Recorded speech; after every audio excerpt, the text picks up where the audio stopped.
अब हम लोग ह्यूमन रिप्रोडक्टिव सिस्टम में फीमेल रिप्रोडक्टिव सिस्टम के एक्सटर्नल जेनिटेलिया के बारे में डिस्कस करेंगे।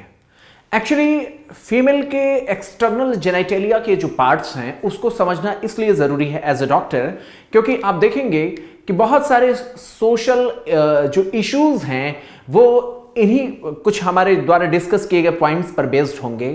तो उन सारी चीज़ों को हम वन बाय वन आपके सामने रखेंगे। सबसे पहले हम देखें इसमें कौन कौन से पार्ट्स एक्सटर्नली विजिबल होते हैं। फीमेल के एक्सटर्नल जेनिटेलिया में एक मस्कुलर लिप लाइक फोल्ड होता है जिसको हम कहते हैं labia majora. Majora means major, major means बड़ा, लैबिया मींस लिप लाइक। तो ये लिप लाइक एक मेजर पार्ट होता है, ये मस्कुलर फोल्ड होता है और इसके भीतर लैबिया माइनोरा होता है, एक थिन मस्कुलर फोल्डिंग होती है जिसको लैबिया माइनोरा कहते हैं। इसके भीतर अब हम और भीतर चलें तो यहां पर देखने को मिलता है दो ओपनिंग। फीमेल में ऊपर की ओर यूरेथ्रल ओपनिंग होती है, वहीं नीचे की ओर वेजाइनल ओपनिंग होती है। यहां पर हमें समझना यह जरूरी है कि जहां पर मेल का जो एक्सटर्नल जेनिटेलिया की जो ओपनिंग होती है उसके द्वारा सीमेन और यूरिन एक ही रास्ते से पास किया जाता है। मेल में सीमेन यानी स्पर्मेटिक जो फ्लूइड है यानी सीमेन जो है वो यूरिन वाले ही रास्ते से पास करता है। सिंगल ट्रैक होता है यूरिन और सीमेन दोनों को पास करने के लिए मेल के भीतर सीमेन और यूरिन को पास करने का सिंगल पाथ होता है, जबकि फीमेल में नेचर ने इसे अलग अलग रास्ते से दिखाया है। यहां पर इसके लिए अलग अलग रास्ते दिए हैं। यहां पर यूरेथ्रल ओपनिंग ऊपर होता है और नीचे की ओर वेजाइनल ओपनिंग होती है। यही वेजाइनल ओपनिंग अंदर की ओर जाकर के सर्विक्स में खुलती है। एज ए डॉक्टर जब आप देखेंगे आगे चल करके इसको थर्ड ईयर एमबीबीएस के जो स्टूडेंट्स होते हैं या जो उससे सीनियर जो डॉक्टर्स होते हैं वो इन्हीं वेजाइनल ओपनिंग्स के भीतर के जो एक्सटर्नल जो डिफरेंट प्रॉब्लम्स होती हैं, सर्वाइकल कैंसर होते हैं, यहाँ पर इन्फेक्शन होते हैं, इन सारे हिस्से को इसी रीजन में देखा जाता है। तो आप जब एज ए मेडिकल स्टूडेंट आप आगे बढ़ेंगे तो आप इस चीज़ को देखेंगे कि इसका बड़ा ही एक इंपॉर्टेंस होता है। इतना ही नहीं, यहाँ पर ये जो दोनों ओपनिंग होती है इसमें एक मस्कुलर थिन कवरिंग यहां पर होती है जो कि वेजाइनल ओपनिंग को कवर किए रहती है, जिसको हम हाइमन मेम्ब्रेन कहते हैं। तो यहां पर एक मेम्ब्रेनस मस्कुलर लेयर होती है जिसको हाइमन मेम्ब्रेन कहते हैं। आमतौर पर ये इसको ढके हुए रहता है और इसमें जो हाइमन की मेम्ब्रेन होती है कुछ इस तरीके से एक मेम्ब्रेन होती है जिसमें एक छोटा सा पोर होता है जिसके द्वारा फीमेल का जो रिप्रोडक्टिव जो साइकिल होती है, जो मेंस्ट्रुअल साइकिल होती है, मेंस्ट्रुअल साइकिल का फ्लूइड बस इससे बाहर आ सके, वरना ये क्लोज्ड होता है जिसको हम हाइमन मेम्ब्रेन कहते हैं। पुराने दौर में ये मानते थे या अभी भी बहुत सारे कल्चर्स में ये माना जाता है कि ये वर्जिनिटी का साइन होता है, लेकिन ऐसा नहीं है। इस बात को आप समझ लें कि जो एथलेटिक जो एक्टिविटीज में जो पार्टिसिपेट करती हैं गर्ल्स या फिर डेली लाइफ एक्टिविटीज के दौरान भी ये मेम्ब्रेन फट जाती है और ये वेजाइनल जो ओपनिंग है ये एक्सपोज हो सकती है। पुराने दौर में या अभी भी बहुत सारे ऐसे सोशल जो कल्चर्स हैं उसमें फीमेल के लिए माना जाता है कि वर्जिनिटी का ये साइन होना चाहिए, लेकिन अब ऐसा बिल्कुल नहीं माना जाता। ये कोई भी साइन नहीं है वर्जिनिटी का। ये आमतौर की डेली रूटीन एक्टिविटीज से भी टूट सकता है, फट सकता है। यहाँ दो ओपनिंग है और ये यूरेथ्रल ओपनिंग से ऊपर क्लाइटोरिस होता है। एक्चुअली ये माना जाता है, आप एम्ब्रियोलॉजी में आगे जब, इसलिए मैं आपको बार बार बताता हूं कि एमबीबीएस में आप क्या क्या पढ़ेंगे, इसलिए बताता हूं ताकि एज ए डॉक्टर आप काफी चीजें आप समझ सकें, काफी चीजें यहीं से आप सीख लेंगे। एक इंटरेस्ट आएगा कि आपको फ्यूचर लाइफ में क्यों डॉक्टर बनना चाहिए। यहां पर आप देखेंगे जब आप एम्ब्रियोलॉजिकल जब आप स्टडी करेंगे एमबीबीएस के फर्स्ट ईयर में, तो आप देखेंगे कि मेल और फीमेल का जो एक्सटर्नल जेनिटेलिया का जो स्टार्टिंग पोजीशन होता है मेल और फीमेल का बिल्कुल एक जैसा होता है। बाद में चल करके उनमें सेक्सुअल डिफरेंशिएशन होता है, बाद में काफी अलग तरीके से दोनों अलग अलग दिशाओं में जाते हैं। शुरुआती जो जो स्टेजेस होते हैं वो मेल और फीमेल में कॉमन चलते हैं।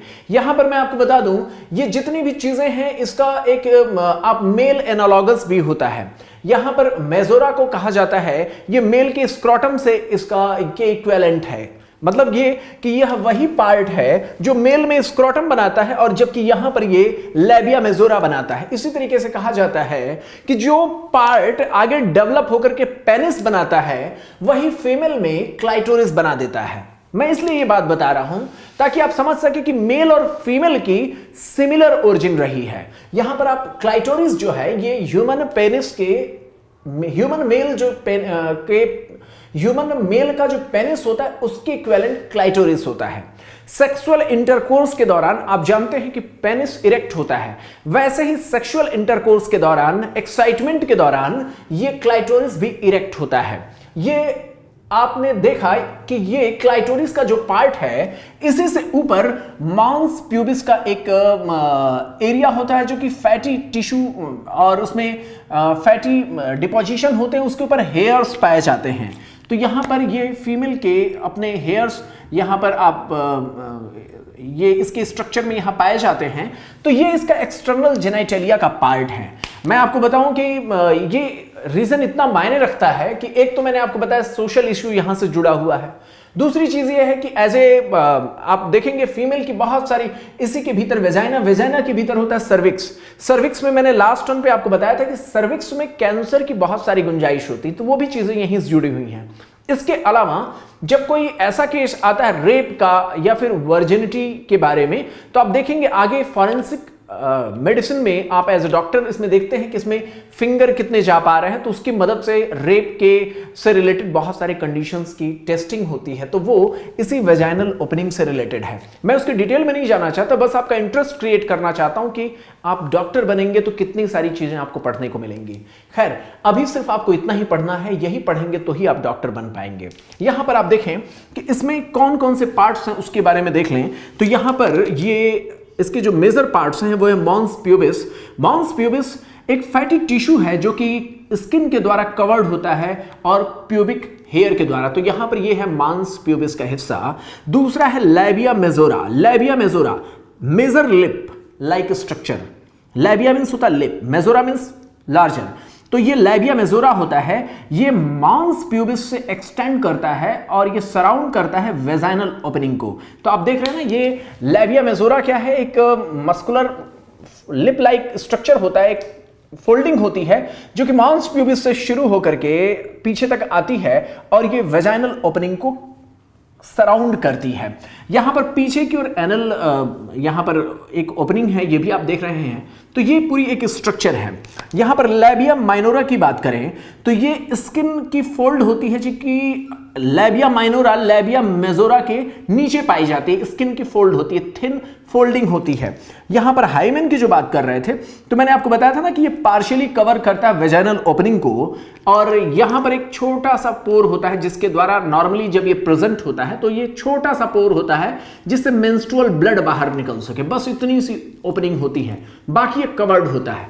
लेकिन ये नॉर्मल एक्टिविटीज के दौरान टूट सकता है, ये बात आपको ध्यान में रखना चाहिए।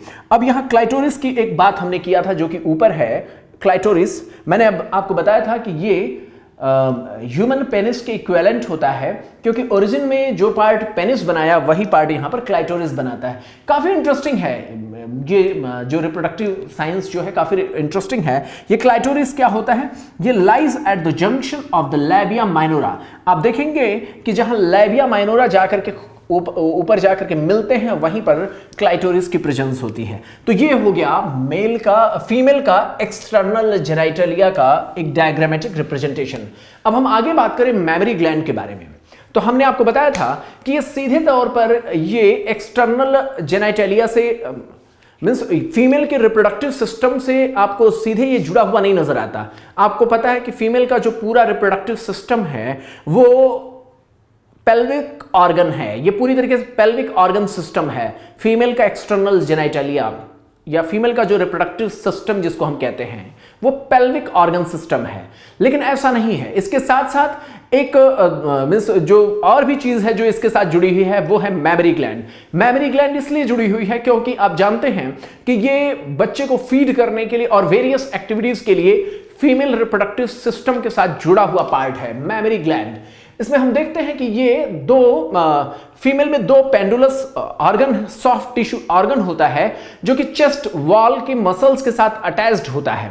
मैं इसलिए चेस्ट वॉल की मसल्स बता रहा हूं, आप एनसीईआरटी में फिगर भी देखेंगे तो उसमें देखेंगे पेक्टोरालिस मेजर एक मसल होती है, उसी से जुड़ा हुआ ये फैटी टिश्यू होता है। आप देखेंगे कि जब बाद में फिर उसको मैंने बताया ना कि जब आप एज ए डॉक्टर आप उसको पढ़ेंगे कि किस तरीके से पेक्टोरालिस मेजर भी इन्वॉल्व हो सकता है ब्रेस्ट के कैंसर में। तो जो एनसीईआरटी में इमेज दिया हुआ उससे आप रिलेट करने की कोशिश करिए कि बीमारी अगर होती है तो कहां तक एक्सटेंड कर सकती है। खैर, ये जो चेस्ट वॉल की मसल्स होती इसी के साथ जुड़ा हुआ, इसी से अटैच्ड फैटी टिश्यू है, एक फैटी टिश्यू के मिलने से एक बना हुआ ऑर्गन है, दो हैं। और इसमें आप देखते हैं कि ये यहां पर फैट के लॉब्यूल्स हैं, यहां पर 15 to 20 मेमोरी लोब्स होते हैं। और इसमें क्या होता है कि 15 to 20 हर एक मेमोरी ग्लैंड, जब हम हर एक ब्रेस्ट की अगर बात करें, in each breast 15 to 20 memory lobes पाए जाते हैं।